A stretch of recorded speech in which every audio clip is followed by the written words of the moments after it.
Tusi klinikasının həkim kardiologu Cəbrayılova Gülnarə. Yayın isti havaları başlayanda ən çox əziyyət çəkən xəstələr ürək-damar xəstəlikləridir. Bunu hamımız bilirik. Bunların da içərisində daha çox hipertoniklar.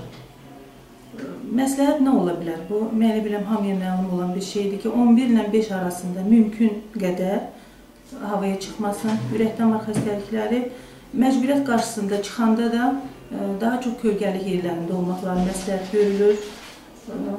İsti hava şəraitində orqanizm susuzlaşdığı üçün daha çox maye qəbulu məsləhət görülür. Maye qəbulunu artırsınlar. Bu da hər ehtimala qarşı təzyiqin nəzarəti altında keçirilməlidir.